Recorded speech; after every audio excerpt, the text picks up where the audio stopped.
গঙ্গা তীরবর্তী বিহারের এক ছোট্ট শহর জামালপুর, যেখানে আছে এশিয়ার সবথেকে বড় এবং পুরনো রেলওয়ে ওয়ার্কশপ।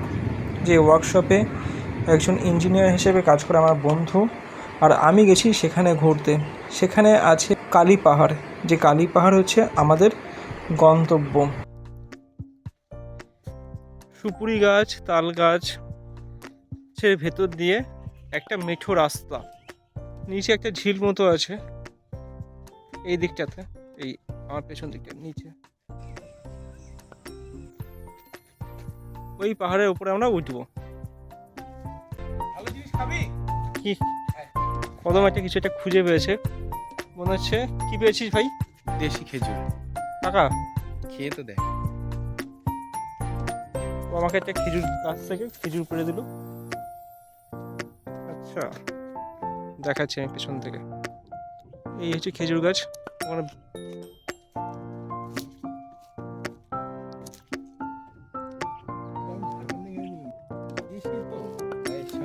গায়ে রস ইয়ে নেই বেশি, বীজটাই বড়। হ্যাঁ হ্যাঁ হ্যাঁ।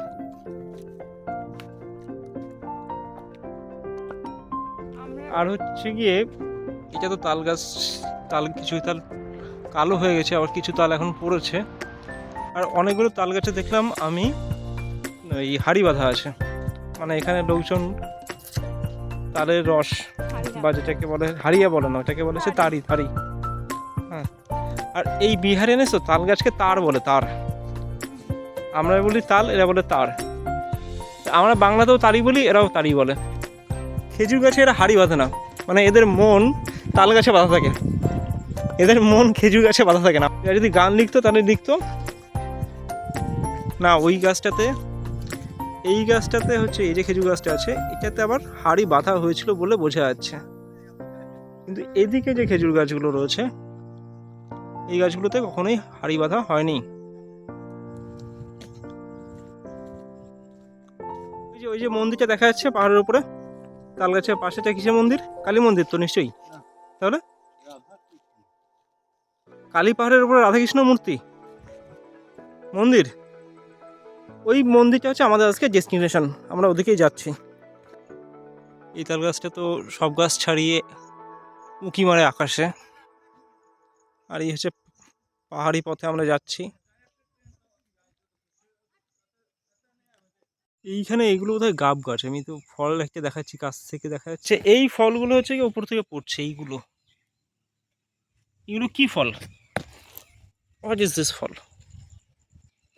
ওই যে আমাদের কদম, ওই যে কদম নিচে কি করছে চলুন গিয়ে দেখি। চলে এসেছি আমরা একটা, এই সত্যি তো এগুলো পদ্মই তো। What a beautiful scenery it is. This is all পদ্ম, অল পদ্মস অ্যান্ড হোয়াইট পদ্মস। ওয়াও, কি সুন্দর কি সুন্দর কি সুন্দর। এখানে একটু এগোতে গেলে কাদা মারাতে হবে।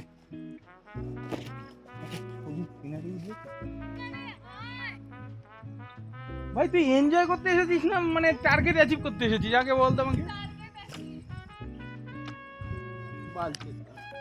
এখানে দেখ, এখানে দুটো লোটাস সিড মাত্র পরিপক্ক হয়েছে, বাকিগুলো কি করে দেখা দেখা আমাকে। देखो ये देखो हम लोग कहाँ पे। তো এখানে ছাড়া ছাড়া ছাড়া এই যে हाँ हाँ हाँ আচ্ছা ওখান এই থেকে সিড, এই যে বের এটা কর, বের বের কর। করলাম। এবার এটাকে আরো পাকতে হবে। আচ্ছা পাকার পরে এর ভিতরে একটা বাদামের মতো সুন্দর একটা জিনিস বেরোবে। হ্যাঁ, ठीक है जी बाय बाय बाय এটাই খাবে। एंजॉय। ওকে, পরিপক্কতে সবগুলো হয়নি। এটা লোটাস সিড দিয়েছে, সিডটা খেয়ে দেখি কেমন লাগে। বা মিষ্টিটা মিষ্টি লাগে তো বেশ। ডাস্টবিনও রয়েছে, পাহাড় রয়েছে। আমাদের গন্তব্য হচ্ছে ওই দূরে যে মন্দিরটা দেখা যাচ্ছে অল্প অল্প। এইবার এখানে ঝিল মতো আছে, ঝিলের পাশে বসার জায়গা রয়েছে, আর রয়েছে প্রচুর পরিমাণে তাল গাছ আর খেজুর গাছ। দূরে আমি যদি দেখি সূর্যটা এই পর্যন্ত রয়েছে, খুব সুন্দর না বিকালের এই দৃশ্যটা। তার সূর্য পাটে গেলে ঝমকে অন্ধকার নেমে যাবে, আমাদের তার আগে ওইখানে পৌঁছাতে হবে ওই মন্দিরে।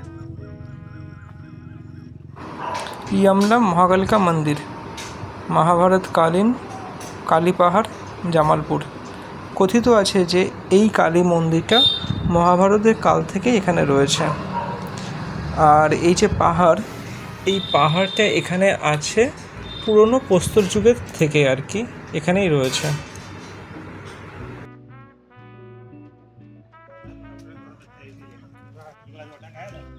অনেকটা উঠে গেছি, মাঝখানে রয়েছি, যথেষ্ট গরম এবং কোনো হাওয়া নেই, দেখেই বোঝা যাচ্ছে ঘেমে নেই একাকার কাণ্ড। এই হচ্ছে রাস্তা।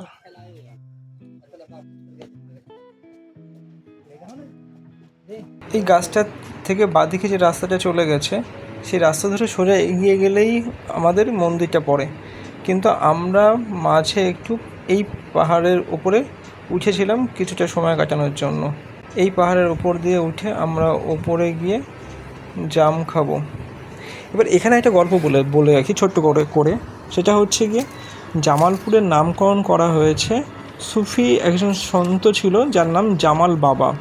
সেখান থেকেই এই অঞ্চলের নাম হয়েছে জামালপুর।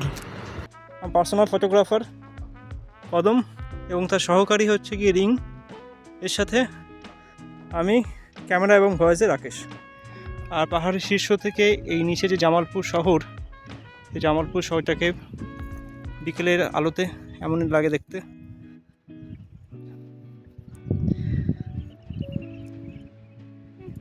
হ্যাঁ হ্যাঁ, दे आरो दे, ठीक है।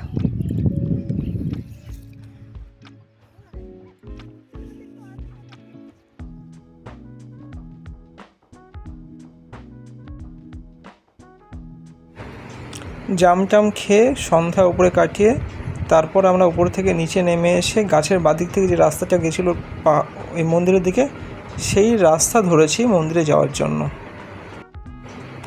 নিচে দূরে সন্ধ্যা অন্ধকার ঘনিয়ে এসেছে। এই যে ঝিলটা আছে আর কি, দূরের ঝিল, একদম কাছের ঝিলটা হচ্ছে আপনার পদ্মপুকুর। তারপরে আরেকটা ঝিল আছে, সেই ঝিলে তাল গাছের প্রতিচ্ছবি পড়েছে। আর দূরে কুয়াশার মতো ঘনিয়ে গেছে, সন্ধ্যার অন্ধকার যেমন হয় তেমনভাবে পৃথিবীতে সন্ধ্যা নেমে আসছে এবং পাহাড়ের ওপর থেকে এই দৃশ্যটা দেখতে চমৎকার লাগে।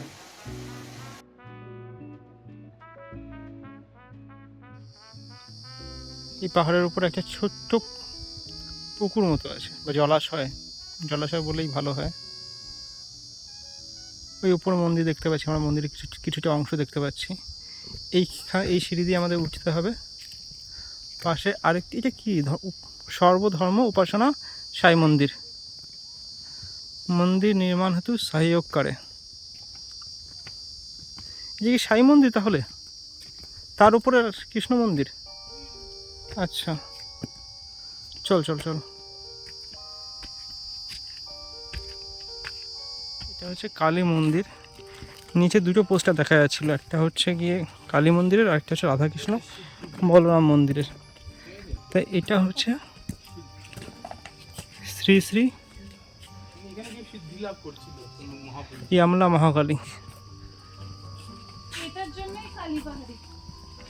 হ্যাঁ, সম্ভবত এই মন্দিরের নাম অনুসারেই এই পাহাড়ের নাম কালী পাহাড়।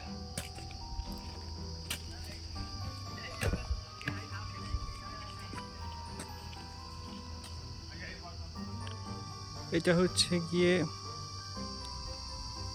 রাম সীতার মন্দির, তাই রয়েছে লেখা। আর এই পাশ দিয়ে আমরা যদি এগিয়ে যাই, তাহলে আমরা আমাদের যে গন্তব্য ছিল, চলুন আপনাদের দেখিয়ে দিই সেটা।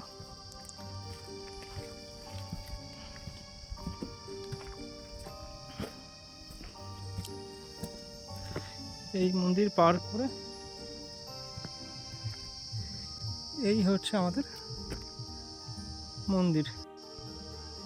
আমরা চলে এসেছি এখানে। ভাই কিসে ডাকছে? কিছুটা ডাকছে, আমি বুঝতে পারছি না। সন্ধ্যা নেমে এসেছে।